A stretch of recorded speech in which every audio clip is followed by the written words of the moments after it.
मेरे भाई बहन, आप लोगों को मेरा जय श्री राधे, जय श्री कृष्ण। श्रीमद् भागवत महापुराण प्रथम स्कंध के इस 40वें अंक में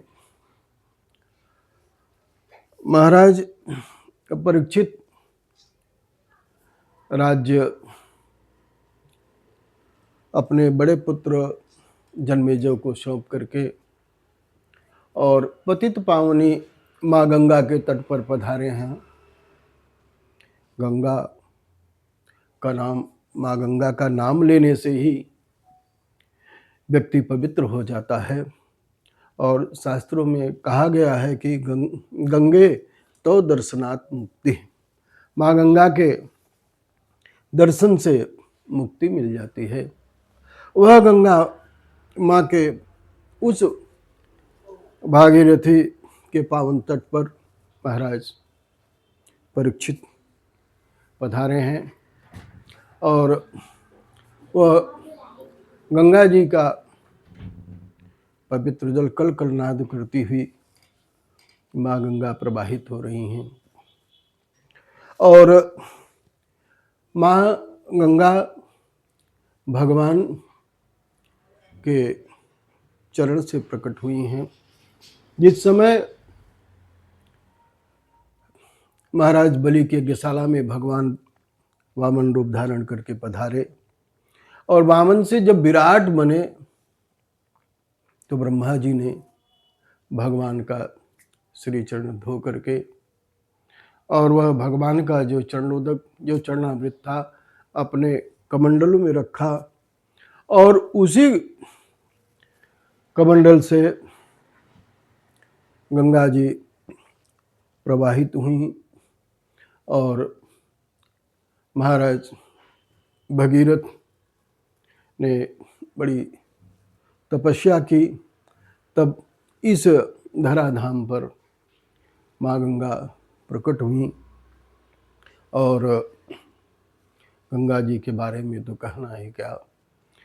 लहर लहर लहराई हो गंगा तोरी लहरिया, तोरी लहरिया मैया तोरी लहरिया, लहर लहर लहराई हो गंगा तोरी लहरिया, तोरी लहरिया मैया तोरी लहरिया, लहर लहर लहराई हो गंगा तोरी लहरिया।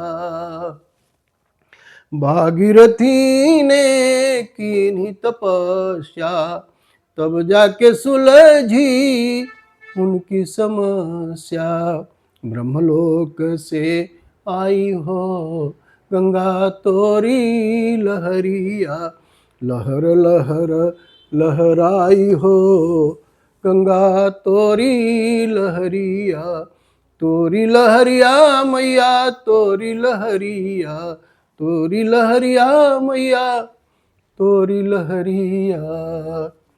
गंग सकल मुद मंगल मूला, गंग सकल मुद मंगल मूला, सब सुख करनी हरनि भव सूला, सब सुख करनी हरनि भव सूला, सब सुख करनी हरनि भव सूला, लहर लहर लहराई हो गंगा तोरी लहरिया।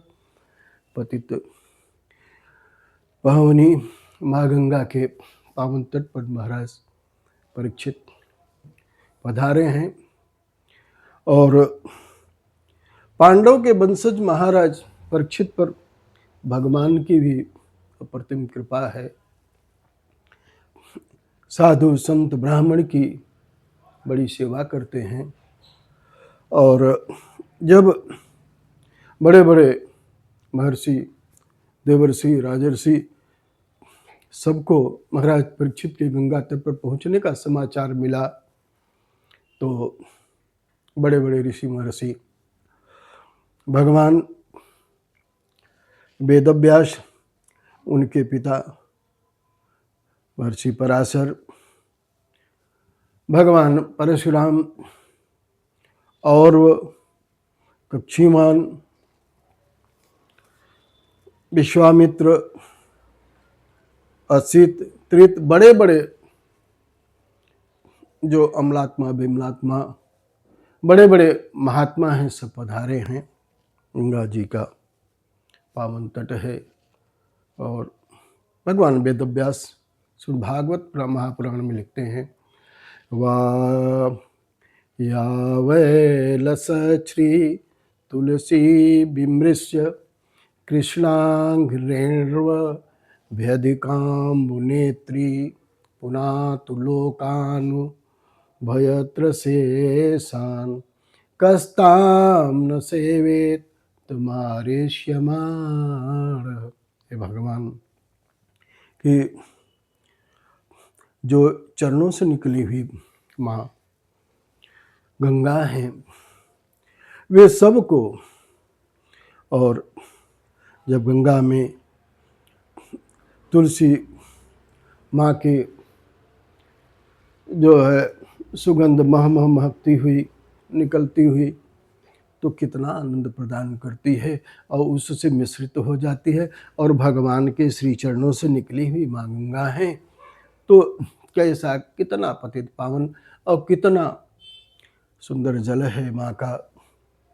और यह गंगा जल लोकपालों के सहित उनके लोकों को भी माँ गंगा पवित्र करती हैं। इसलिए हे मेरे माण पुरुषों, तुम इसका सेवन क्यों नहीं करते। और जब बड़े बड़े ऋषि महर्षि वहाँ पधारे तो महाराज परीक्षित बड़े ही आनंदित हुए कि ऐसे ऋषि महर्षियों का मुझे आज दर्शन हो रहा है।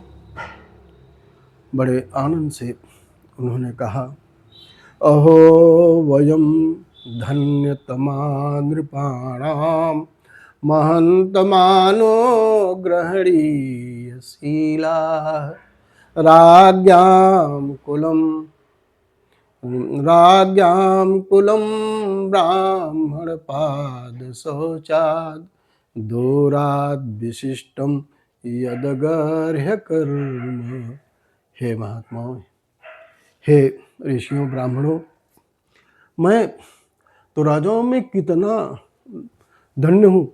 मैं अपनी धन्यता का आज अनुभव कर रहा हूँ कि उन सभी में मैं बहुत अपने को भाग्यशाली समझता हूँ कि आप जैसे महान ऋषि महर्षि बड़े बड़े अमलात्मा विमलात्मा जो है आज हमें दर्शन देने के लिए पधारे हैं।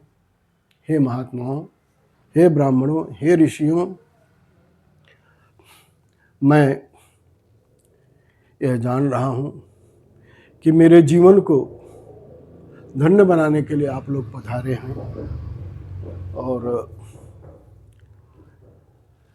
भगवान की बड़ी कृपा से ही आप लोगों का दर्शन होता है। इसलिए महाराज, मैं आप लोगों से ये पूछना चाहता हूँ कि म्रियमाण पुरुष को करना क्या चाहिए और जिनकी मृत्यु नज़दीक हो उनको क्या करना चाहिए। और आप लोगों से वर्तमान भूत भविष्य की कोई बातें छिपी नहीं है। मैं आप लोगों से प्रार्थना करता हूँ कि भगवान के पवित्र लीलाओं कथाओं का मुझे श्रवण कराइए। और आप लोग अब आ गए हैं तो मैं यही कहूँगा कि हम भगवान की लीला कथा आप लोगों उसके मुँह से सुने। और यही दो प्रश्न किए हैं महाराज परीक्षित कि जिन्हें मरना है उनको क्या करना चाहिए और जिनकी मृत्यु बिल्कुल नज़दीक हो उन्हें क्या करना चाहिए। यही दो प्रश्न महात्माओं से महाराज परीक्षित किए हैं। और इसी के साथ ये अंक यहीं पूर्ण होता है। अगले अंक में हम पुनः आपके सामने प्रस्तुत होंगे। तब तक के लिए मेरे भाई बहन, आप लोगों को मेरा जय श्री राधे जय श्री कृष्ण। यदि चैनल को सब्सक्राइब, लाइक और शेयर नहीं किए हों तो कृपया चैनल को सब्सक्राइब करें, लाइक करें, शेयर करें। पुनश्च आप लोगों को मेरा जय श्री राधे जय श्री कृष्ण।